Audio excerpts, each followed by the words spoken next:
Hello everyone, কেমন আছো তোমরা সবাই? আমার আরও একটি নতুন ভিডিওতে তোমাদের সকলকে স্বাগত জানিয়ে আমি আমার আজকের ভিডিওটি শুরু করছি।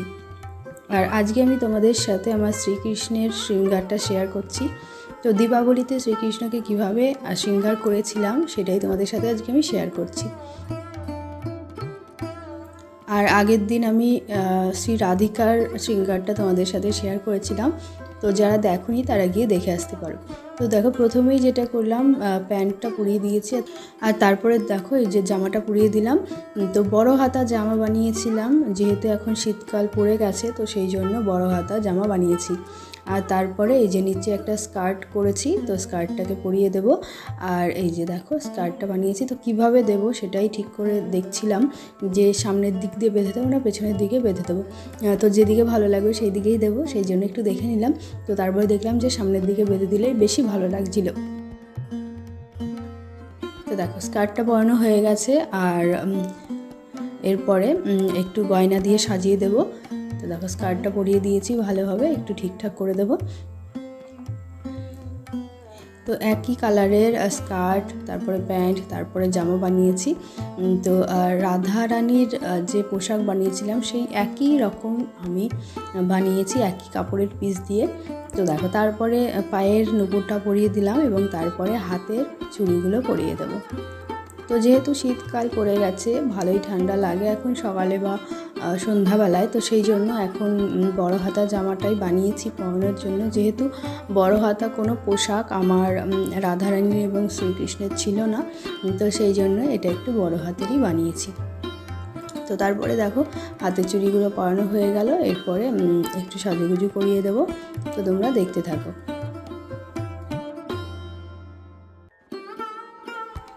হাতের চুড়িগুলো পরানো হয়ে গেছে, এরপরে কানের দুলগুলো পরিয়ে দেব।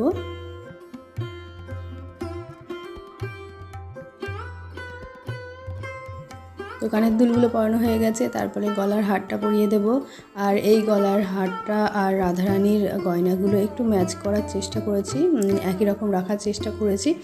আর এই গোলাপি কালারের জামার সাথে নীল রঙটা ভালো লাগছিল, তো সেই জন্য এই রঙেরই রেখেছি। তো দেখো মালাটা পরিয়ে দিলাম এবং ওইটা পরানোর পর দেখছিলাম গলাটা একটু ফাঁকা ফাঁকা লাগছে, তো সেই জন্য আরও একটা গলার হার পরিয়ে দিলাম। তো আগে যেটা পরানো ছিল সেটাই আবার পরিয়ে দিলাম।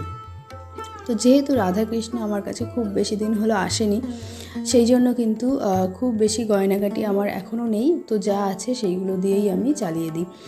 তো তারপরে দেখো মাথার চুলটা পরিয়ে দিলাম, এরপরে মুকুট তো নয়, এরপরে হচ্ছে মাথায় পাগড়িটা বেঁধে দেবো। তো এই যে রাধারানীর যে ওড়নাটা বানিয়েছিলাম সেই একই কালারের আমি শ্রীকৃষ্ণের মাথার পাগড়িটা রেখেছি। তো কন্ট্রাস্টের মধ্যে রেখেছি, কেননা একই কালার হয়ে গেলে সেটা মিশে যাবে, তো সেই জন্য একটু আলাদা রঙের রাখার চেষ্টা করেছি।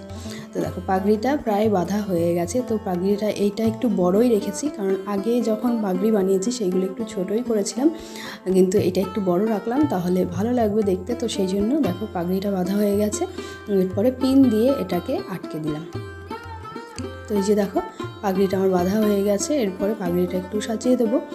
তো পাগড়ির ওপর দেওয়ার জন্য এই যে একটা কাপড় দিয়ে এইরকম ফুল মতো বা কী বলে, তো এইটা বানিয়েছি। তো এইটা দেখো পরিয়ে দিলাম।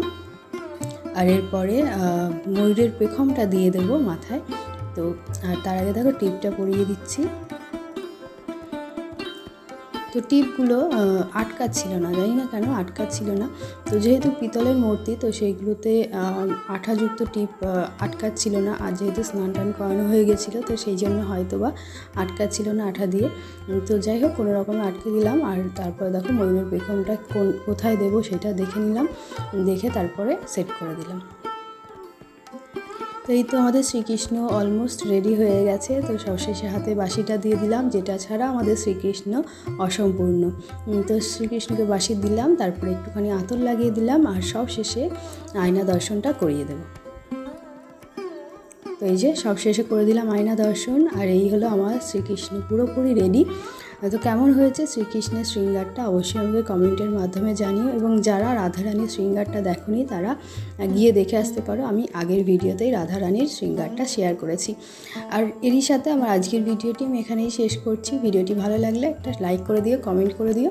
আজকের মতো এখানেই, tata, bye bye, Radhe Radhe.